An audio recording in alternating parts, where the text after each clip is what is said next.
for part 2 of Lightlark by Aster. I'm Sierra. And my name is Victoria.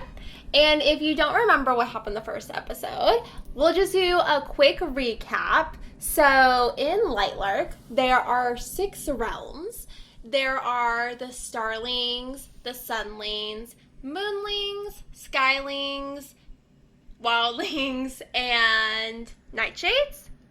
I think I got them all this time, right? Starlings, sunlings, moonlings, wildlings, skylings, and nightshade. Yeah. And there are 6 rulers associated. Well, there's 1 ruler associated for each realm, so 6 rulers in total. Cleo is the ruler of moonlings. Oro is the ruler of sunlings. He's also the ruler of Lightlark. And he's also an origin, the last of them, which means that he has blood from sunlings, starlings, skylings, and moonlings in his DNA, genealogy, ancestry. So he has cool powers, basically. He's a superpower dude. And he's the king of the sunlings and of Lightlark. We have... So he's the avatar. He's the avatar. Got it. The master of all 6 elements. But only 4. Oh, 4 elements? But I thought there were 6 different kingdoms. Oh, but there's only 4 different powers? Well, so each one has different powers, but as an origin, the origins, they have blood from only the 4 realms, which is sunling, moonling, starling, and skyling. Oh, okay. So he's a master of all 4 elements. Yeah. Okay, but cool. not all 6. Cool. And then there's Grim of the Nightshades, our shadow daddy. We also have Celeste of the starlings, Azul of the skylings, and our main character, Isla of the wildlings, which she also has no powers, which sucks. And that's her biggest secret. And then, so for the Centennial that they're all at, the Centennial is kind of like a business conference where all the rulers go to, but you can also die from it. So that's fun. And for the Centennial, each ruler gets their own demonstration or trial that they get to host. And for part 1, they did 3 trials. So we're 3 trials down with 3 more to go. We did Grimm's, we did Azul's, and Celeste's trial. Isla and Celeste are also secretly BFFs. And their plan, they have an ulterior plan, and their plan is to find an ancient relic called the Bond Breaker so that they can break both of their bonds, and, well, their bonds as in their curses. And that's their plan. So that's what they're focusing on. And so far, they believe that the Bond Breaker is in a library on Lightlark, and each of the realms each of the isles have their own library. So Celeste searched the Starling Library as their ruler. That was the easiest one to knock out. It wasn't there. And Isla just finished searching the Skyling Library, and unfortunately it wasn't there either. So she's made her way back to the castle. But unfortunately, she was so disappointed. She was distracted and in her head, feeling her disappointment, all her emotions, and she wasn't paying attention to using secret hallways or less traveled routes, and she ran into Cleo, who doesn't like her, because Cleo's kind of a B-word anyways, but she especially doesn't like Isla, and she's run into her in the hallways. So now Cleo is following Isla, who's still disguised as a skyling. So Isla is trying to keep a nonchalant pace as she speed walks away from Cleo, who's following her. And Cleo cannot catch Isla because she will interrogate Isla, and that will ruin all of her and Celeste's plans, because Cleo is not going to take some BS answer of why Isla is dressed as a skyling. And she could also bring the other rulers into this interrogation, and all of Isla's secrets could get exposed. So she cannot get caught by Cleo. And Isla turns around a corner. She doesn't even know where she's going. She's just trying to get some distance away from Cleo. So as soon as she turns a corner, she starts booking it. She starts running in that few seconds of being out of Cleo's sight to try to get more distance between them. And then Isla turns another corner, and she runs straight into Graham. Yeah! She's gonna save her? And she runs into him, so she almost falls back. She ricochets off his chest, and he catches her by the waist, and he looks very confused by her attire. Because she has styling attire on. Her hair is light blue to look like a skyling, and he's very confused about what is going on. But Cleo is mere seconds away from finding them, so she gives Grim a pleading look and begs him, please. And without another moment, he turns them invisible, just as Cleo rounds the corner. What? That's so cool! He's got invisibility? Mm-hmm. Oh, that's kind of creepy. I hope he uses those powers for good. I wouldn't. I hope that he does better than me, because I would not be a good person with those powers. So he turns them invisible, and Cleo looks shocked, confused by where's Isla? She's supposed to be in this hallway. And it would have been kind of funny, honestly, to see that look on Cleo's face if Isla wasn't having a whole panic attack over that whole encounter of almost getting caught by Cleo. So Grim keeps him invisible until Cleo finally gives up and walks away, and her footsteps are barely audible. He then takes off their cloaking of them being invisible. And Isla is up against the wall, and Grim is towering over her because he was shielding her. But now that the danger is gone, it's way too close for comfort. And he plays with a strand of Isla's light blue hair and asked her, are you switching realms, Heart Eater? I know that Skyling has good things with its sweets, but if debauchery is what you're looking for, Nightshades have thorough exploration of pleasure. Debauchery. Count me uninterested. And Grim takes a step back, and Isla gives him a short thank you before she dashes away. This time, being smart about the exit she takes, the hallway she takes, so that she does not get discovered again.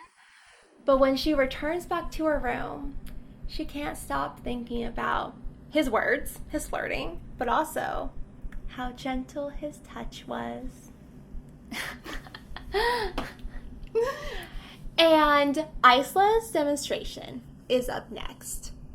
And Isla doesn't like owing Grim a debt. He did save her, and he saved her without asking questions. He just turned them invisible just because she asked him.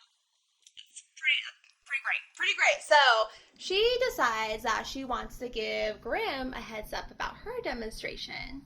To repay the favor, solid for a solid. She's making an ally.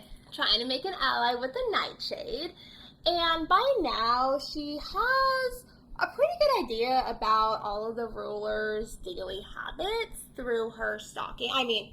Casually investigating and following them and snooping. If she wasn't a queen, she might have had a pretty good career as a private investigator. So Azul is typically always with his people or taking strolls by the coast. If he had a dating profile, I'd probably say that he was an avid fan of beachside strolls. So Azul is... he's the ruler of the Skylings. He's the ruler of the Skylings, and he has, his court there with him? So for the Isles that are there, they're Sunling, Skyling, Starling, and Moonling. Wildlings, when the curse was cast, they left the Lightlark, the island. Oh. And they went to go make new lands. All of them left. Nightshades left before the curses were cast because of the war that they had with Lightlark. So all of the rulers, so the rest of them have isles there, but also when the curses were cast, all the original rulers sacrificed themselves for the prophecy, which just as a refresher for the prophecy, because it is pretty important, so it's going to come up again. The exact prophecy is only joined can the curses be undone, only after one of the 6 has won. When the original offense has been committed again, and a ruling line has come to an end, only then can history amend. So all of the original rulers sacrificed themselves to get this prophecy. They handed everything over to their heirs, but then the heirs also left the island, except for Oro, since he's the king of Lightlark. All of the rest of them left the island to go make their new lands. So they typically don't even see the people that are on the isles, typically. Okay. Because normally the island is surrounded by a raging storm that makes traveling to and from it impossible. Okay. Except for the Centennial. Oh, okay. So they only see their people, which is the majority of their people, are still on the island. They only see them during the Centennial. Oh. Because of the curse with the storm. Okay. The storm started when the curses were cast. Interesting. Okay. Yes. Where was I again? You were talking about how she was thinking about Graham. Oh, yes. So all the rulers and their habits. So Azul likes his beachside strolls. Yep. Cleo also typically spends a lot of time with her people. She spends the most time on her isle, but she's only for her people that she spends time with. It's only her nobles, and she still keeps them at like arm's length distance, like COVID measures, 6 feet. And then for Oro, he leaves the castle every night, but Isla doesn't have the nerve to start tailing him when he leaves the castle. So she doesn't know what he does when he leaves the castle, but he leaves every night. What? Does he have a secret lover? Goes to party, he hits up the clubs, you know. He's got a secret lover on the side no one knows about. No one knows. That's what I'm saying. That's what my bet That's is. your hypothesis Yeah. right now. And then for Grimm, his whereabouts and daily activities are more of a mystery than Oro's, but it's not for lack of Isla's trying. How do you stalk someone that can go invisible at will and travels in secret? That's fair. Very fair. But she has noticed a few times in the early afternoon, she's caught him going into a barn at the marketplace. So that's her best bet. So she starts heading towards the Agora to go find Grimm. But then she hears her name being called. Guess who? Cleo? No, not this time. It's Azul. Azul? Is this a coincidence that Azul is approaching her the day after she was on his isle, secretly searching through his library and his ancient relics? Grimm couldn't have told him, right? I mean, they didn't seem to be on the most friendliest of terms. And what about Cleo? Would Cleo have told Azul her suspicion that she thought she saw Isla walk in the halls but dressed as a Skyling? I don't know, but seems too much of a coincidence for him to be approaching her the day after she was just on his isle secretly. Oh, Azul, the castle was feeling a bit dreary today, so I figured I would do some exploring. If it's exploring the mainland you're looking for, let me show you one of the island's greatest wonders, he tells her. And Isla doesn't want to go anywhere with him, but Fair. what is she supposed to do? Outright refuse? Wouldn't that seem more suspicious? Like, no, I'm good. I have plans eat already. Yeah. It's like, actually, I have somewhere to be right now. Yeah. So Gotta actually, go. I'm planning on exploring at this place at this time. Bye. So she follows him as he starts leading her towards a mountain range that surrounds the island. And they have some small talk. How are you enjoying your time at the island? How has your 5th Centennial been going? So, if you remember, Isla and Celeste are the youngest rulers. Isla's about 20 years old. Celeste isn't much older than her, but all Starlings for their curse die at 25. So, she's between 20 and 25. And then the rest of the rulers are ancient. They look young, though. They have great skincare, space stuff, basically. But Azul and Graham were alive when the curses were cast. And then Aura was also alive, too. And so was Cleo. But Cleo's the oldest out of all of them. So she's probably like 1,000 years old. But the rest of the rulers are all ancient. And Azul has been at all the Centennials. So he gives her a bit of a history lesson. He tells her how the first Centennial, total bloodbath. It was almost as bad as the war itself. Then the second Centennial, it was a bit more organized. They had roles, but they didn't do the alliances yet where they split up into teams. The third, that was when they split up into teams. They were the most hopeful. They really thought they were going to break the curses that year. And then by the 4th, they had all really just lost hope.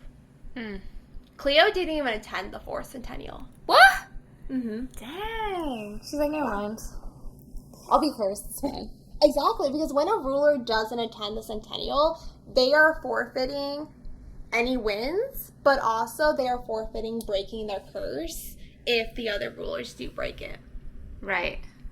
So, what had happened to make her not attend the 4th Centennial, and what had changed since then for her to come back for the 5th? And Azul also tells Isla how, before the curses were cast, the realms were almost united as one. They were the closest they had ever been, but the curses have really driven them apart.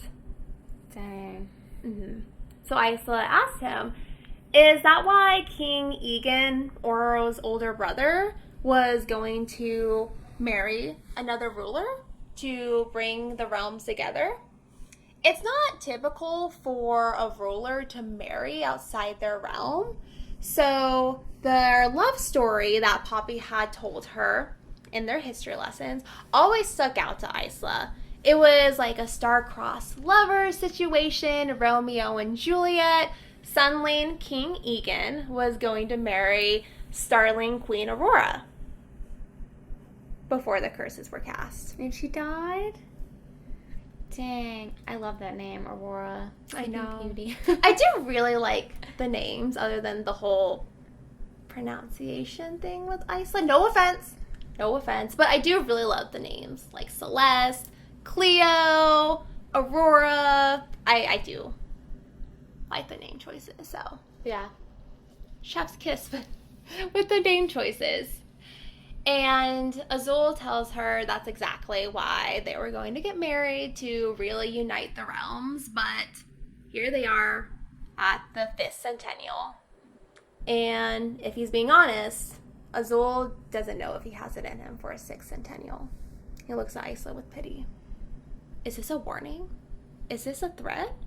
Is Azul trying to tell Isla that he would do anything to prevent a 6th Centennial, even if it meant killing her?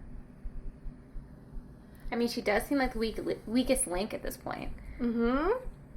I mean, that's not true. She did beat them, in the hand-to-hand combat. She did beat Grim. She did beat Grim. And she almost beat Oro. Mm-hmm. So, I mean, she's not the weakest link. I take that back. But she is the youngest ruler, so they could view that, youngness being less wisest sort of thing. You know? Yeah, I hate it when people use age as a form of, like, weakness. Yeah. I feel like age doesn't really matter that much. I agree. I mean... Like, it doesn't matter if you're young. Like, I feel like obviously, maturity-wise, a lot of the times it does matter. But sometimes people are really mature at a young age. And I feel like it doesn't really matter. Yeah. Just because you're young doesn't mean you're dumb. And just because you're old doesn't mean you can't do something either. So, who cares? I mean, if you're 1,000 or if you're 20, like, oh, well. Mm-hmm. Oh, well, Age is just a number. Yeah. So, Isla, getting uncomfortable, changes the subject. You seem really close with your nobles. And Azul frowns at her. Nobles? Skyline doesn't have any nobles. All of the islanders, all the Skyline Islanders that come to the Centennial events are elected officials. All major political decisions are voted on by my people. Even my rule. If they requested it, I would step down. Of course, that would make things a little bit awkward and confusing with the Centennial and how our powers are passed down, but I would step down. I'm just very lucky that people seem happy with my rule. Wow. Yeah. Because Isla even noticed for Sky Isle, what she thought were the nobles. Now she knows. They're elected political officials. They have kept their isle really well maintained. She was breaking in. She's like, wow, this is really nice. Wow. She's like, these streets look great. These streets are really clean, comparable to Japan. I could eat off these floors, okay? And Isla's surprised. She's never heard of a realm being run that way. Democracy? What is that? And then she notices that Azul is looking up. So she looks up at the mountain that they've now reached. And she was actually very pleased that Azul was very forthcoming on this role. He gave her a lot of information. And they look up and they see that there are holes kind of drilled into the mountain itself, going straight up to the sky. And Azul told her that when he was a child, him and his friends would fly through the tunnels. But now it had other uses, since due to Skyline's curse, they could no longer fly. They lost their ability to fly. Ah, that sucks. I would love to fly. Mm-hmm. Like, imagine being able to fly and then just be like, nah, never mind. Yeah. No more. Dang. So he hasn't Especially flown being in so like used to 500 years? Wow. I bet you he dreams of flying all the time. Probably. I dream of flying and I've never flown before. Yeah. I mean, I imagine that with doing something that you're born with inherently, it'd probably be similar to, like for us, losing the ability to walk after doing it for most of our lives. Yeah. So I assume that. I mean, I feel like it'd be more like your ability to like hear or see, because walking's a pretty big deal, but... Okay, yeah, I see your point. I see your point. If you want to get particular, fine. Losing your sight, losing your hearing. I get it. Losing your ability to drive. Let's put it that way. Yeah, because it's like a travel mechanism, technically. Flying, driving. Okay, fine. I don't know. I feel like not driving, because there are also some people today that choose not to drive. I mean, maybe there are some Skylines that chose not to fly, but I would imagine. I don't really feel like it. It sounds really scary. I'm not going to do it. I feel like it'd be more debilitating to lose your ability to fly when that's something that you were born with. Yeah, I guess you're right. We weren't born with the ability to drive. I mean, I was. No, I'm just kidding. As a baby, you were just on the wheel. Yeah, it was like Talladega Nights. Like, I want to go fast. Anyway, so he tells her that these tunnels now have other uses. And using his powers, he pushes a gust of wind through the tunnel. And a sound emerged as it came through the other side. It's an instrument? Isla looked with awe and amazement as he, using his wind powers, pushed more wind through the tunnels to form a tune. And Isla loves music, so this just brings her joy, and Azul indulges her and plays song after song with the mountain windpipes. I'm just gonna say they copied this from SpongeBob because there's an episode of SpongeBob like this. You know, there's also an Alaskan bullworm in this book. I'm just kidding. I'd be like, I knew it. I knew it. No, Akatar copied that one. You're right. I never thought of that. But yeah, there definitely is an episode of SpongeBob. It's very similar to this story. Yes. But so by the time that they finish up, it's about dusk now. And he takes her back to the castle. With it being about dusk, Grimm's probably back in his room since Nightshade's curse says they can't go out at night. And so Isla heads towards his room because she also knows a general area of where all the rulers' rooms are by stalking their Lightlark attendants that go to their rooms. So she finds herself at Grimm's door, but before she can knock, he opens it. And she tells him that first she apologizes for kind of, running off the other day after he saved her life. Wasn't the most nicest thing to do. And she wanted to express her gratitude. So she wanted to tell him, as a favor for a favor, that for her demonstration, which is next, that her demonstration will be a test of showing what your realm has to offer. Something that your realm can give for the benefit of Lightlark. Grimm doesn't say anything. He doesn't even say thank you. He just gives her a nod. She nods back. And she leaves. Did Isla just make a grave mistake?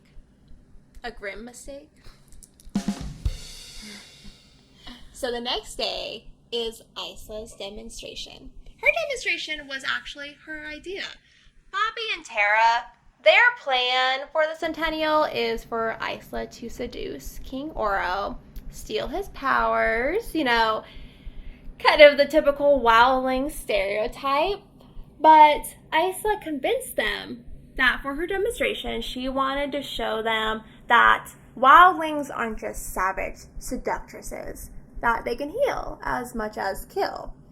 And so, for her trial, she gave the other rulers, aside from Grimm and Sinis, of course, being her BFF, her best friend, she gave the other rulers 1 hour to prepare. She also invited as many of the islanders as possible, and she knew she wouldn't win her demonstration. She did set a rule that for the islanders, they're supposed to vote for the realm that has the most to give, that can benefit the island the most, but they can't vote for their own realm/ruler. But she knows people don't like wildlings. They're probably not going to vote for her, but she does set that rule for her demonstration. And so first, she calls up Azul. And so Azul walks forward in the arena, and he has a group of skylings with him. And he says that their realm has been working on ways to improve communication using wind on the Isle.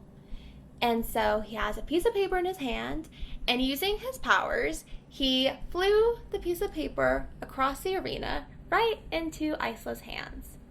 She opened the piece of paper and read, "We also have our music," which made Isla smile.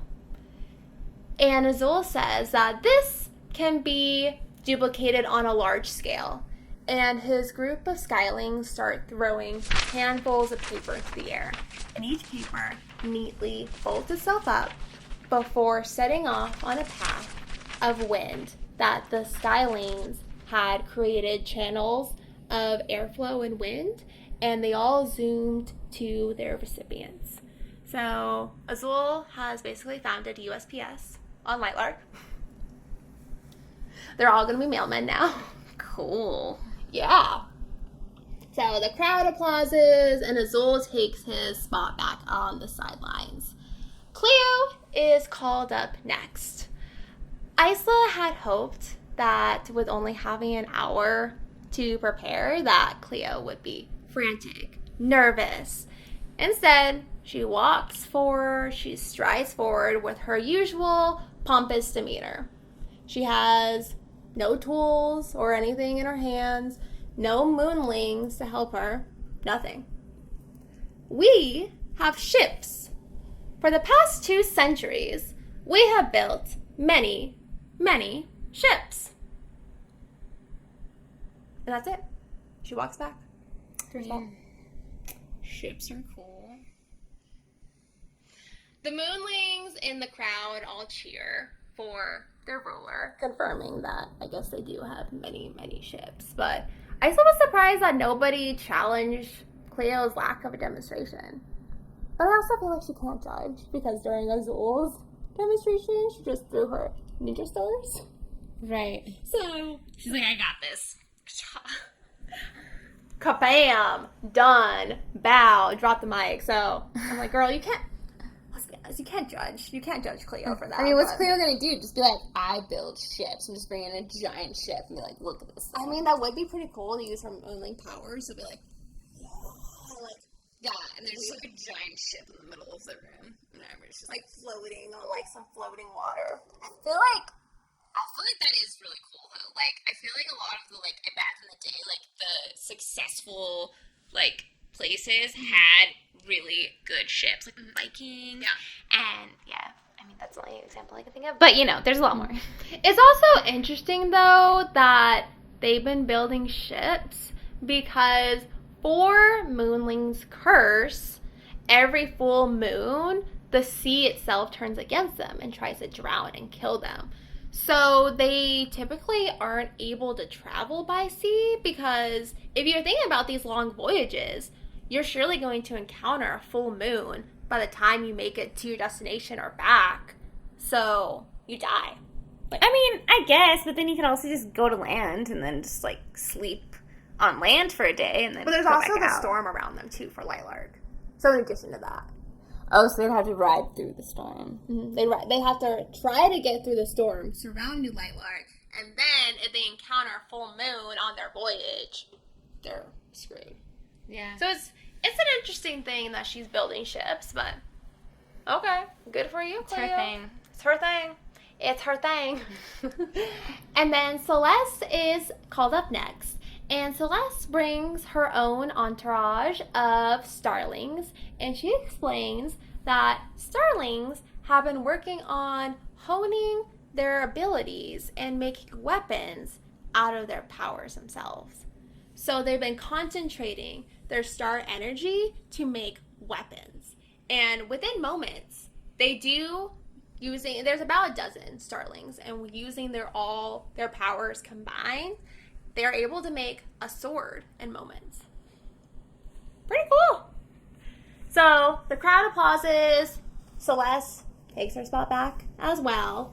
And then next up is Oro. And Oro explains that sunlings have been working on being able to spread warmth and light throughout the island.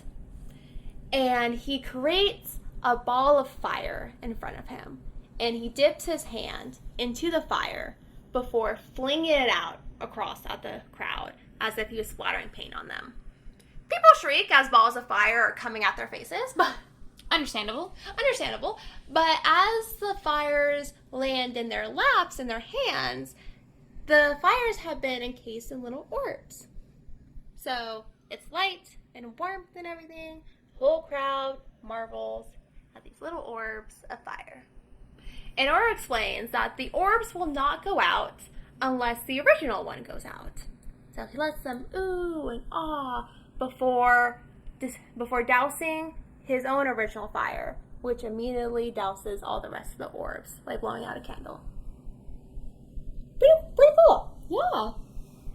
Graham is up next, and the whole crowd goes silent as he walks forward. Silent, but curious. His realm is shrouded in mystery. Nobody trusts nightshades since the war, but they also don't know a lot about them because they all left. They all left to go form new lands, and none of them were at the island anymore. So the whole crowd is silent, but watching and waiting. And Grimm says to them, "My realm has nothing productive to offer you." And walks back. Dang. You know what? I don't know. What were you going to say? I was going to say something, but then I never mind. I was going to say something about A Court of Thorns and Roses, but then I was like, maybe I shouldn't. Because I feel like it would have been a real big spoiler for no one who's read that book. I think I know where you're going. Well, if I think I know where you're going, technically it's not even revealed until later in the books. At least, like, second book. Yeah. But I think I know where you're going. But yeah. We won't spoil it for you because we do plan on doing A Court of Thorns. Yeah, so we'll save that for another day. We'll save that. So just keep that on your mind, though. But Isla is pissed. She gave this dude a heads up. She didn't have to do that. And he still goes up there with nothing prepared?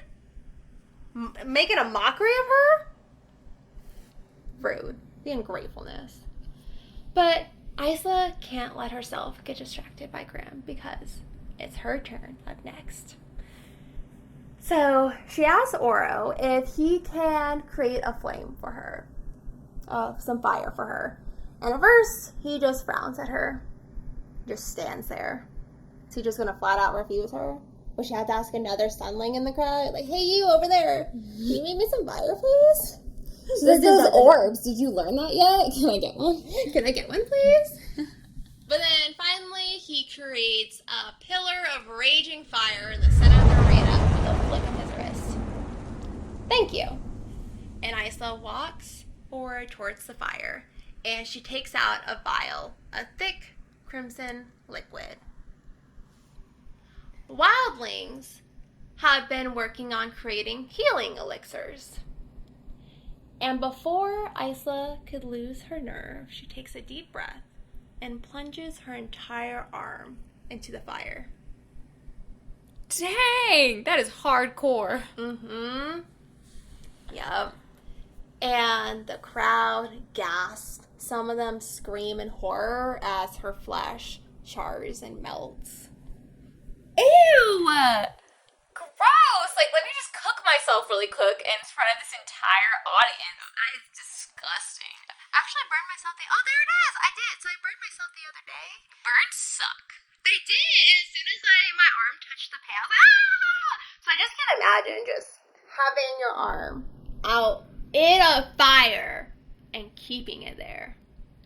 And Isla's arm started to shake, and tears threatened to fall down her face as she finally pulls her arm out. And she uncorks the vial and pours the contents completely over her arm. And the audience watches as her skin knits itself back together, calms, grows back, and looks exactly how it did before her demonstration. That's so cool. Yeah. Of course, though, her wildling elixir did not take away the pain of that, but she couldn't let the audience know. And so she keeps a smile on her face and takes a bow as she ends her demonstration. There was no applause from the crowd, but she didn't expect that. She didn't expect for them to applaud for her, but they did look amazed and awed. What? I'm amazed and awed. That is wild. Mm-hmm. Because moonlings are the only realm that has that kind of healing abilities. And from what Ella and Celeste were telling her, they've been giving out and using their skills less and less and charging way too much for it. So to have another realm be able to heal like a moonling, maybe even do a better job of it, total game changer. Wow. Azul won the demonstration. It may not have been fair, but then again, neither is the game. That's so crazy. I don't know, it just reminds me of Katara. Like, I feel like this reminds me of Avatar so much. But I feel like I just love Avatar so much that I'm just, like, always associating everything with Avatar, so, I get it. I get it. As soon as you break into the different elements. I know. I'm like, Katara? Katara was badass. I love Katara. Yeah, and she can heal people Yeah. with water. And kill people with water. And bloodbend? Whoa. Bloodbending? Scary. So scary. But that would be cool if I could do it again. Right. But I wouldn't want it against me. Ooh. God, that'd be terrifying. As Isla returns to her room that night, her arm is in so much pain. So the Wilding elixirs, they can either take away pain or they can heal the wound. But they're not advanced to do both right now. But she can't let the audience know that. So her, Poppy, and Tara practice that act over and over and over again. So that Isla wouldn't even have flinched when she plunged her arm into the fire. Dedication. Can you imagine that? No. I mean, I was already traumatized by this little burn. To do that over and over, get healed over and over, but not having the pain taken away?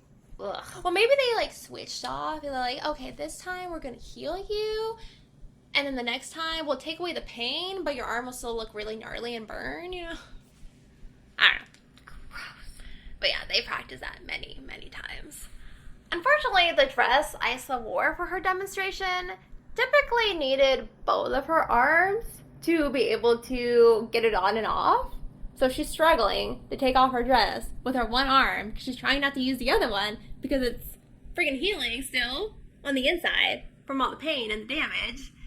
And then she hears a voice behind her. If you need help undressing, Heart Eater, allow me to offer my services. Isla whirls around to find Grim chilling in a chair in her room. She's in her room. See, this is what I was talking about. Using invisibility for evil. You're like, that would be me. That would be me. Go sneak into people's rooms. Yeah. But like, hello, I'm here. How did you get in here? Through the walls? Good. Then you can leave through one of the walls. And she points at one of them. This is not how I imagined you'd want to spend our time in your chambers together. Yep. He's back to his flirting. But Isla is mad. She's not sure who she's more mad at, him or herself, because even though she's mad that he made a mockery of her, because she told him, she gave him a heads up what her demonstration would be, and he still came with nothing prepared. So she's mad at him for that, but she's also mad at herself because she's not being repulsed by his flirting. She kind of likes it. So, to remind herself how angry she is at him, she brings up why she's mad at him and how dare he disrespect her like that by not showing up with anything. And she's hurt by it. And surprisingly, Grim's face softened and his tone softened, and he tells her, Heart Eater, I thought you would have come to this conclusion already, but let me make this clear for you. I have no intention of winning the Centennial, of making alliances, of playing this game. Then why are you here? What do you want? And for a moment, Grim looked sad, but then his usual arrogant smile came back to his face as he changed the subject. Do you know how Lightlark was formed? By Oro's ancestor, the first origin. That's a lie. It wasn't just created by Oro's ancestor. It was also created by mine. Isla had never heard of this. From all of her history lessons with Poppy and Tara, she was only ever told that Oro's ancestor suddenly created Lightlark. And so Grim gives her a history lesson of his own, that his and Oro's ancestor both created Lightlark. And they never imagined that the island would become so powerful, and the power drove both men to greed until they dueled and fought. When Grim's ancestor lost, the Nightshades all fled to create their own new lands, But Nightshade power created Lightlark just as much as Sunling power did. And so Grimm's father thought they deserved to have the island. And that is why Nightshades started that war with Lightlark, because they wanted the island back. And it was Grimm, actually, who convinced his father to sign the peace treaty, because they had lost so many lives already, and he knew they would have lost everything if they didn't agree to peace. Wow. Mm-hmm. And as part of that peace treaty, Grimm was actually sent to live on Lightlark for 20 years when the curses were cast. It was more of a bargaining chip to his father, keep in line or we'll kill your only heir. Dang. But he lived on Lightlark for 20 years. Dang. I mean, I guess if you live forever, 20 years really is not that long. Yeah, it's probably the blink of an eye, honestly. Yeah. For someone that's already 500 years old. Yeah, you're 20 years, okay, sure. It's like whatever. a year. Yeah. 6 months. Yeah. A week. And Isla, she felt guilty for asking this, but she had to ask him. Grimm, did you cast the curses? Would you ever speak to me if I did? No. The curses have lost countless lives of my people. It's turned us into monsters. I lost my parents because of the curses. And Grimm tells her, I lost my family too, due to the curses. No, I did not cast the curses. But for someone that asks so many questions, Heart Eater, you sure have a lot of secrets yourself. And got her there. Right. Close to home. And without saying anything else, Grimm disappeared through the walls, leaving Isla alone in her room. He really is the coolest character. I mean, his powers are so cool. I'm here for it. Shadow Daddy for the win. Every time. Every time. And so for the next few days, Isla was staying in her room. Ella was bringing her a bunch of ice, and she was trading off between icing her arm, using the elixirs on her arm, going back and forth, back and forth. She also had a hard time sleeping because her arm was in so much pain. Well, dang, I don't know if her demonstration was that impressive then, if she's going through all this crap afterwards. She made it seem like she's like, I'm all better now, I'm gonna go back to my room. And it's she's in agonizing pain ever since. Well, eventually, hopefully wildling elixirs are more advanced to do both. I guess, but that just doesn't make sense. If it's healing it, it technically shouldn't hurt anymore. How is it? Whatever. Maybe it's a mental thing? I don't know. It's fictional. I'm not going to harp on it. It's magic, okay? It's magic. You don't understand, Victoria. That's right. I don't understand. I'm a human. I'm a mortal. What do I know? Yeah, mortal. And so, because she was having a hard time sleeping, she would wander the castle at night, and she noticed some people were working and preparing for the next demonstration, kind of doing construction work. And they were all in white moonlings. So the next night, when Ella fetched Isla for the next demonstration, she wasn't surprised. It was time for Cleo's demonstration. And so Ella leads Isla into the arena, which has now been transformed into a snow globe of a maze with water lanes. Think of like an indoor swimming pool, but instead of the rope separating the lanes, it's just walls of ice. And so the rulers were all standing before their respective lanes, and when each ruler would dive in, the walls were tall enough that they wouldn't be able to see each other for their maze. So Cleo introduces her demonstration. A test of desires.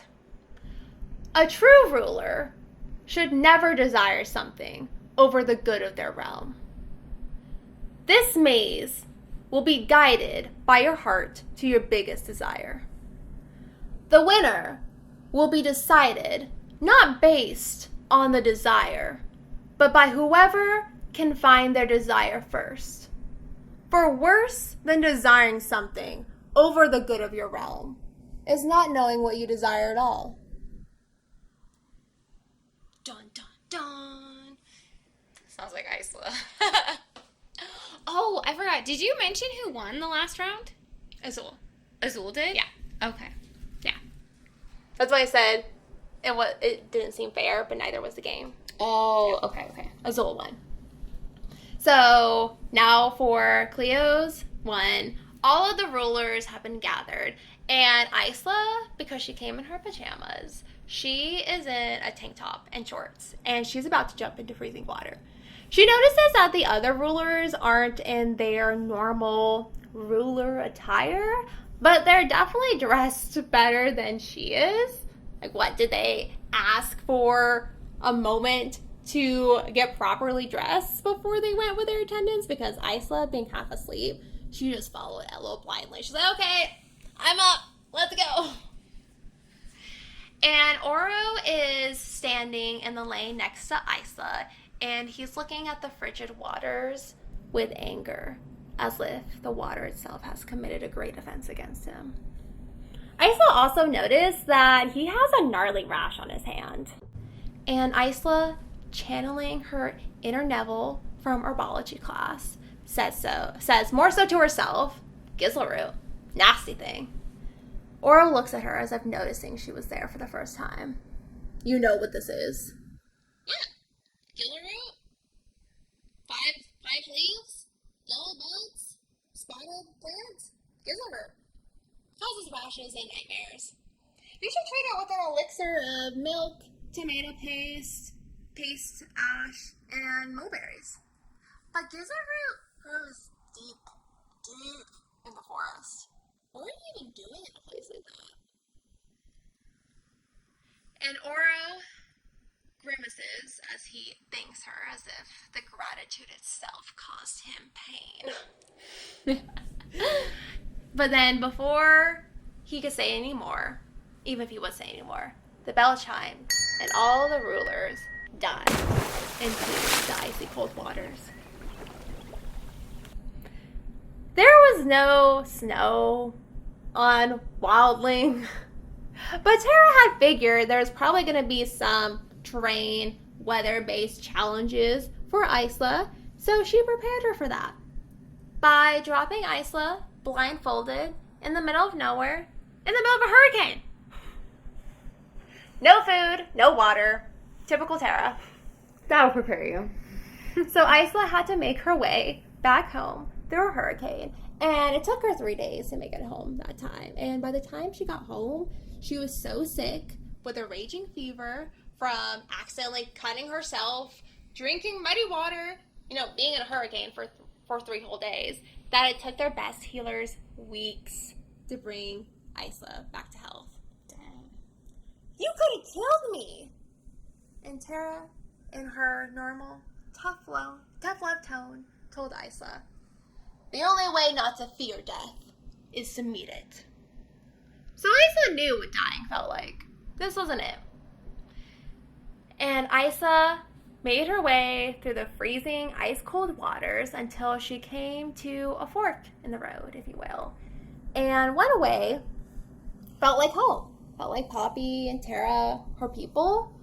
But the other way felt like more. She couldn't describe it. It just felt like more to her.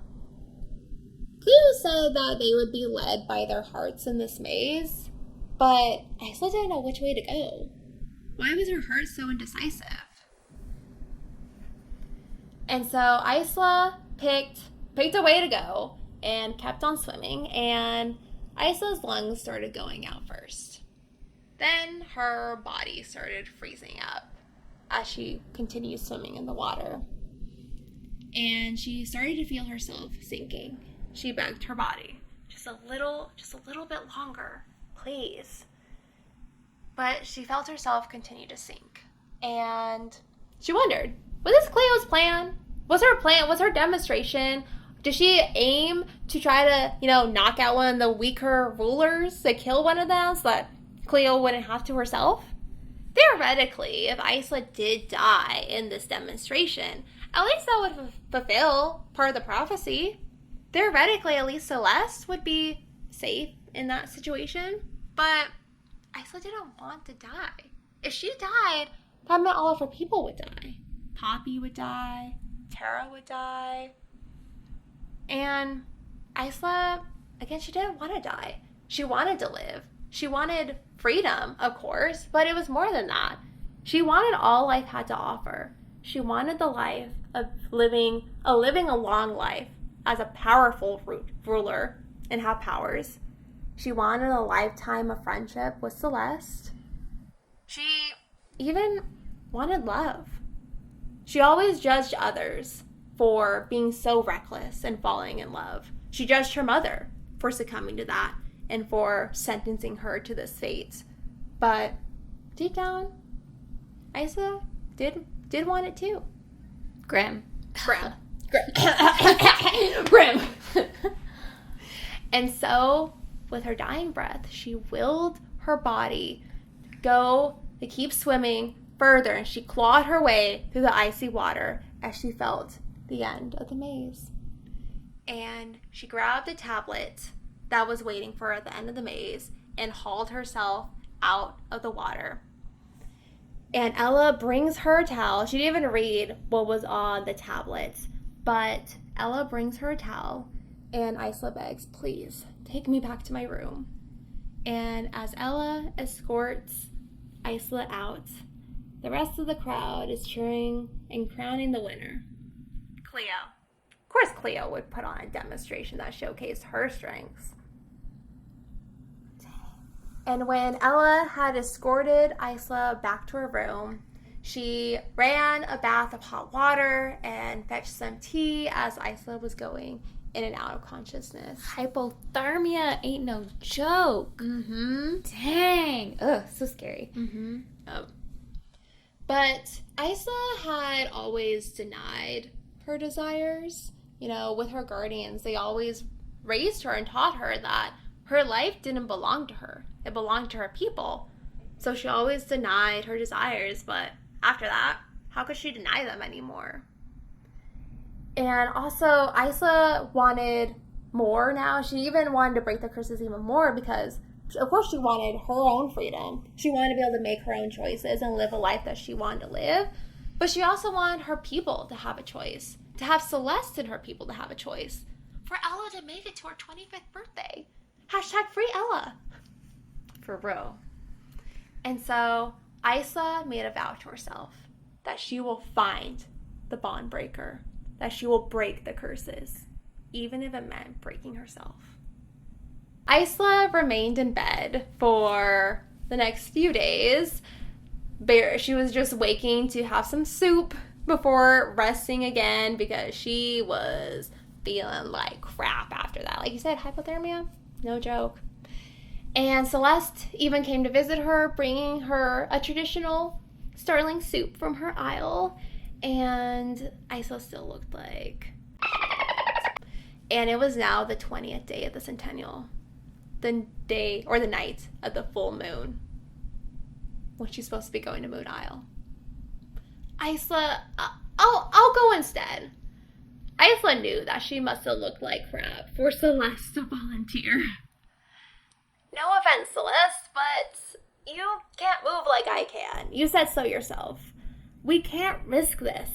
I'll go. So we're gonna risk you instead?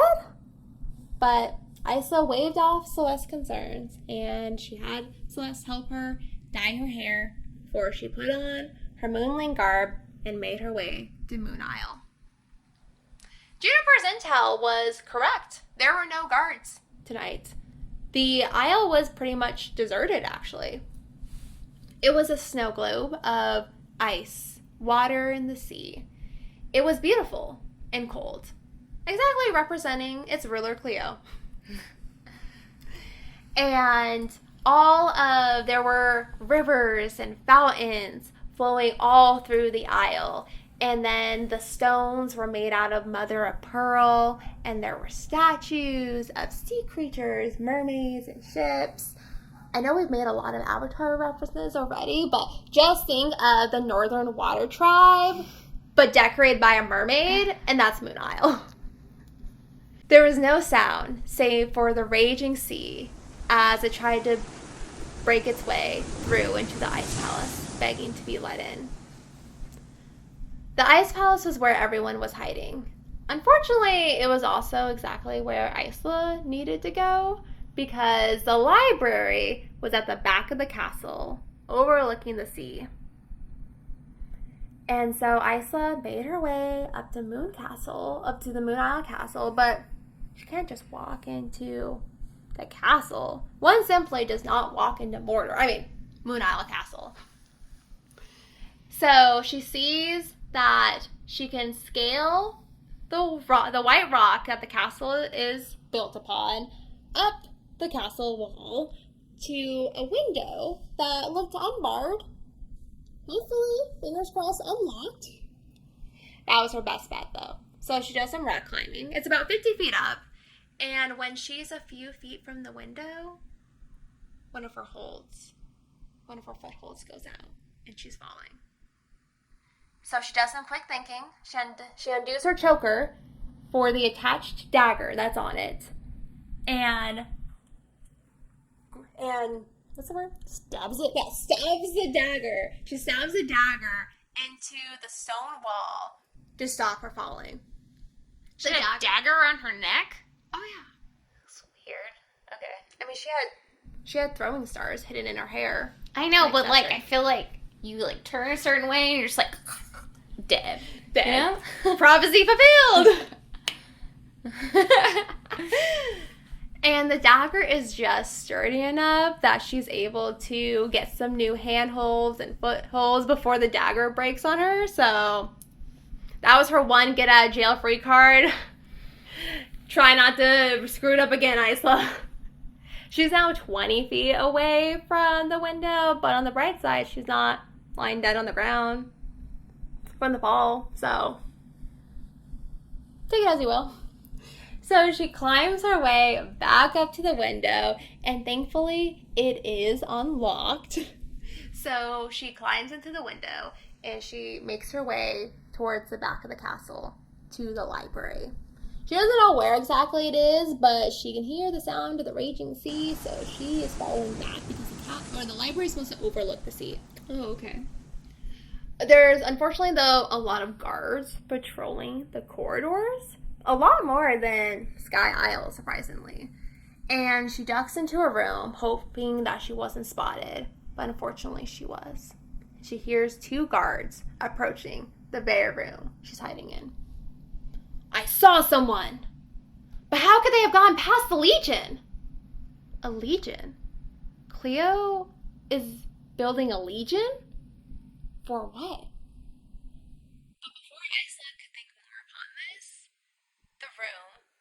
The door to the room that she was hiding in opens from the guards. Isla moves quick. Before they can even grab their weapons, she makes some quick jabs at their bodies as pressure points to make their limbs go involuntarily limp, and then she whacks them in the back of the head to knock them out. Again, I know I made a lot of Avatar references, but she basically just Ty-Lead them. Dang. Tara would be proud. She just took out two guards without even spilling a drop of blood. Wow. Cool. Good job, Isla. And she drags the guards into the room that she was hiding in. But at this point, either they're going to wake up soon or people are going to know that they're missing. All caution goes out the window. She just needs to get to the library and get out of there. So she just starts running down the halls, not caring that she's being spotted by guards. So all these guards are now chasing her as well as she goes hall after hall trying to find the library, and then she runs into a wall. And she can hear the raging sea just right behind it. But when the wave crashes against what should have been the wall, she doesn't feel anything, despite her being right up against it. So there must be something beyond this wall, right? With no other options, the guards are seconds from coming at her. She slips on the gloves and presses her hands against the wall. And right before her very eyes, the stones start morphing into a door that she quickly opens and closes behind her, not a second too late, as the guards are now at the locked door. Of course, Cleo would restrict her whole library. She doesn't have just a simple restricted section. Of course, she would just hide away her whole library. That was so her. On par. On par.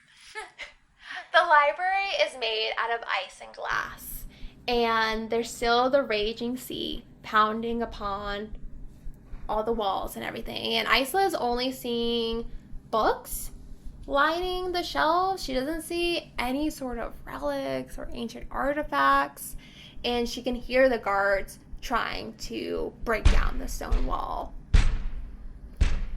And she also hears the guards call to get their ruler. Oh, and I feel like because she saw her the other day dressed as a whatever, like, I feel like she's already gonna think it's her. Like, even if she doesn't catch her, like, she's gonna know in the back of her mind, like, oh, it was Isla sneaking in. Sneaky Isla. Sneaky snake. Sneaky snake. And then a wave crashes so hard against the glass. Fortunately, the glass doesn't break, but it's enough to actually knock Isla down. And she hits her head on the ground and she rolls over in pain. But then she sees that the glass that she fell upon actually isn't frosted glass. It's ice. Her body heat has heated the ice enough that she can now see through it. And she sees below her a totally other library, completely encased in water. And she sees ancient artifacts. She sees a cape, a flowing cape, magically flowing cape.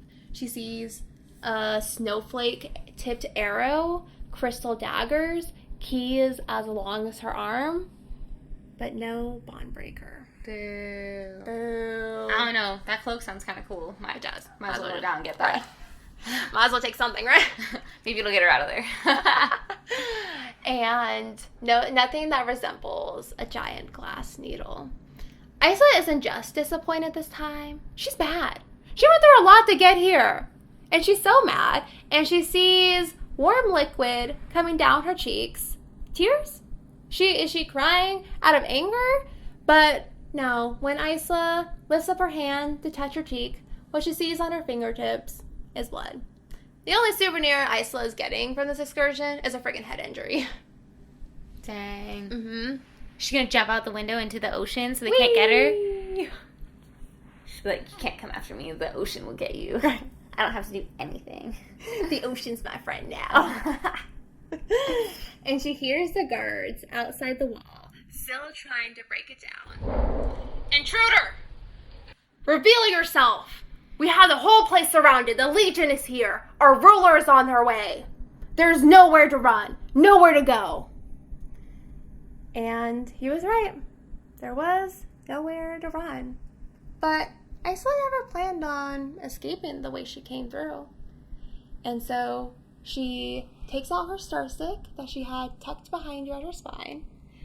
And her teleporting isn't the most accurate, but she prayed for the best. And she channeled her room back at the mainland castle and portal away just as the guards broke down the wall.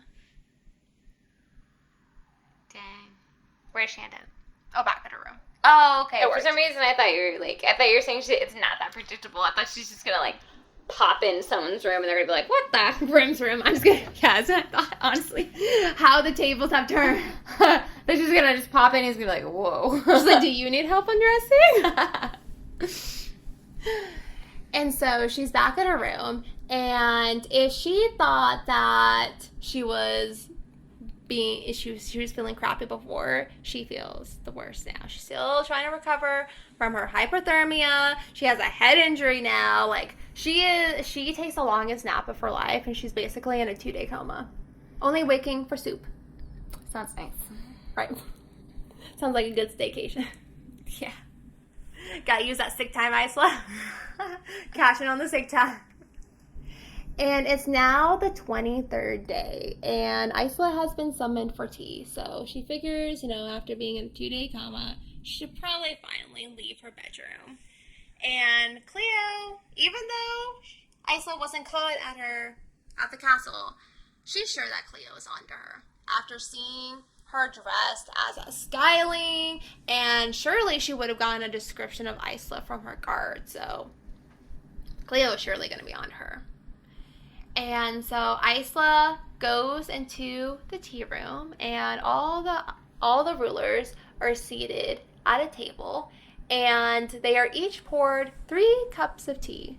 One of them is a deep crimson red, the second one is a honey gold, and the third one is a deep sapphire blue. I suppose now isn't the time to say I detest tea. Grim sighs. Oro ignores him and stands up to greet them all. Everyone, please enjoy. And Isla loves tea. Wildlings are the best at picking out and knowing how to pick out the richest spices, the best tea leaves, and steeping them into perfection. Sounds so nice. Right? Doesn't tea sound good right now? Tea. Me Yeah, too. we should have tea like right now. Let's just pause. Pause. I'm just like eyeing my tea over there now. Does sound really good. But Isla drinks the tea, and it is some of the best she's ever had. It is that good. Nora asked her, "How does it compare to wildling tea?" She says flatly, "It's certainly drinkable." And then Cleo chimes in. "And how do wildlings like their tea? With a splash of blood?" Cleo's been watching Isla this whole time during tea time, a little too carefully. "And we drink it out of the skulls of our conquest, Cleo." Isla smiles at her. And Isla is finishing her tea, and she notices that the tea leaves at the bottom are forming some particular shapes. She first noticed it with the first 2 cups, but now that she's finished her 3rd cup, her blood has gone cold. Oro stands up. "Welcome to my demonstration. This isn't just ordinary tea. This is a truth tea." Just gave him truth serum? Mm-hmm. Wow. Okay. "The winner of my trial is whoever shares their secret." And sure enough, Isla looks into her cups, and between the 3 of them, it says, "I have no powers." Everyone actually looks nervous. Even Cleo looks paler than normal, which is saying something. I feel like I would just like get up. Be like, "What you got?" Would you? Or I'd be like, oh yeah, I'd be way too nosy. I'd be trying to look into everyone else. Like, "Oop, I dropped my napkin." Let me grab that. Just throw it across the room. And Celeste gives Isla a worried look, as if saying, "It's you." Of course, Celeste's biggest secret would be the one that she's hiding for Isla. And since Oro has told them that whoever wins the challenge is the one that shares their secret, a moment after that, there's a sound of shattering glass. Celeste has dropped hers to the ground. She didn't even hesitate to take herself out of the challenge if it meant keeping Isla's secret safe. Aw. Yeah. And then Azul drops his next. Then Isla pushes hers to the ground. Grim pushes his off next, and then gives Oro a murderous look, looking every bit as the terrifying killer nightshade he is. Until it was just Cleo and Oro remaining. They're both tied with their wins at this point, and this is the last demonstration. So whoever wins this wins the demonstrations, and will be the one to pick the pairings on the 25th day. But then Cleo finally pushes hers to the ground as well, leaving just Oro. And so Oro tells them his secret. He drops his first glass of tea to the ground. AM. Then his second. And he looks up at the rulers. Dying.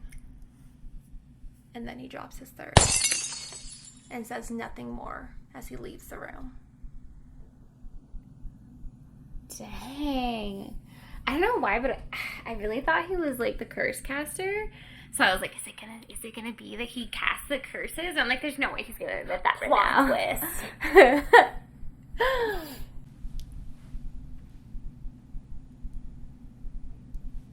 Okay, so I am about halfway through. Should we end it here and just have an extra episode? Or do you want to keep going? I think we should end it here. Okay. I think so.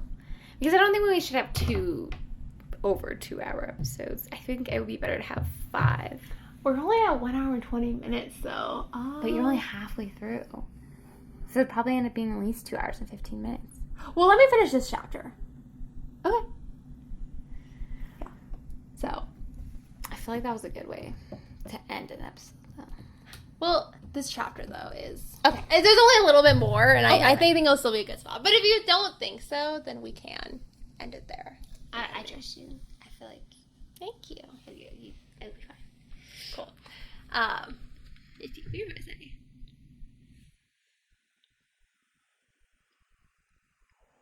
Sorry, give me a moment. There's a cat on my nose. Is it yours or mine? Probably mine.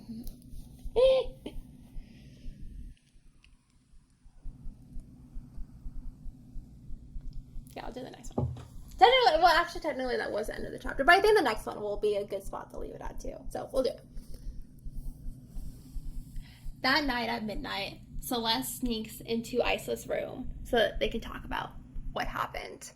What does it mean that he's dying? If he's dying, Lightlark is connected to him in the light force. Does that mean all of Lightlark is in danger? Does he have an heir? You can't participate in the Centennial if you have an heir. Well, you better make one quick then. Dang. Better do that baby maker. And Isla thanks Celeste for protecting her secret. Even though Celeste shouldn't have to protect Isla, she's still grateful that Celeste did. So, is she sure that that's what was in her cup, though? I mean, technically, they don't know what's in each other's cups. We don't really know that that's what was said in there. She could just be saying that. That is a good point. I'm still slightly untrustworthy of Celeste for some reason. I have a feeling. Part? Yeah. That was... The whole part has just thrown you in for a loop. Yeah. And Celeste doesn't know what he means by him dying either, but Celeste paces around Isla's room, nervously playing with her hands, and sparks are coming off of her hands due to her anxious emotions. I will find a way to get you onto the Sun Isle Library. We'll think of a way, and we'll find the bond breaker. We'll break her curses. You will have your powers back, and we can get off this island. Oro will hopefully, most likely, pair us together so that we can work together, not so much in secret, and everything's good. We'll get you in the Sun Isle Library, and we could be off this island in a week, 2 weeks top. I still appreciate Celeste's enthusiasm and optimism, but she can't help but voice her concerns. What if Oro doesn't pair us together, though? Isla, my dear friend, I know how brilliant you are. The other rulers, they do not. Oro is not going to pair with you. Or for me, for that matter. And Celeste does probably have a point. So, the next day, in 2 days, the rulers all meet together in the throne room. And Azul asks Oro, what does he mean by him dying? What does his truth mean? And Oro explains that since the first Centennial, each year, things have been growing weaker on the island. Plants are dying. Animals are dying. Elders are dying. Buildings that have stood thousands of years are now in ruins. The curses have made us weaker, and each year it has gotten worse. I fear this Centennial isn't just a chance to break our curses. It's the last chance. But Zulsa asks, how do you know you're dying, though? And Oro lifts up his sleeve to reveal that his golden skin from his wrist up to his elbow has gone gray, and it's spreading. As ruler of Lightlark, it's his job to keep the island warm and full of light. And this past 10 years have been their coldest yet. Plants are dying, animals are dying. He's been trying to lessen the impact, but he won't be able to for very much longer. And so Oro starts talking about the prophecy, how important it is to follow the prophecy, what the prophecy means, blah, blah, blah, blah. Isla's not paying attention. For Isla, her and Celeste's plan have nothing to do with the prophecy. They don't need the prophecy. They need the bond breaker. So Isla is brainstorming ways how she can get onto Sun Isle Library. What if she dyes her clothes gold? No, that wouldn't work. She has barely enough dye as it is to dye her hair, let alone dye some clothes. What if she jumped to Sunling and stole their clothes? No, that's an even worse idea. The Sunling would surely report the robbery, so that wouldn't help them. Isla was so deep into her thoughts that she didn't overhear her name being called until it was called so loudly that she was yanked from her thoughts. Isla! My choice of partner, Oro says with a grimace, is Isla. What? And that is where we leave off for part 2 of Lightlark. Dang, maybe Poppy's plan is coming through. Poppy and Tara are gonna win in the end. This is your opportunity. She's gotta do it. So yes, that's where we're leaving off for part 2. Tune in next week for part 3. You know, things are just gonna get juicier. Oh, yeah, that came out weird now. Now that I've said it, I can't take it back though. It is what it is. And if you are enjoying this book with us or like what we do here, definitely subscribe, follow. Is that what you do on Spotify? Follow. Leave us a good review on Spotify. I know that. Give us a thumbs up, like and subscribe. I think it's all the same. Yeah, like and subscribe. Yeah. We appreciate you being here, and we would love the support. And if you are enjoying what we do here, definitely send a link to your friends, spread the good books, spread the awareness. But we will see you next week. See you next week. Thanks for watching. Bye. Bye.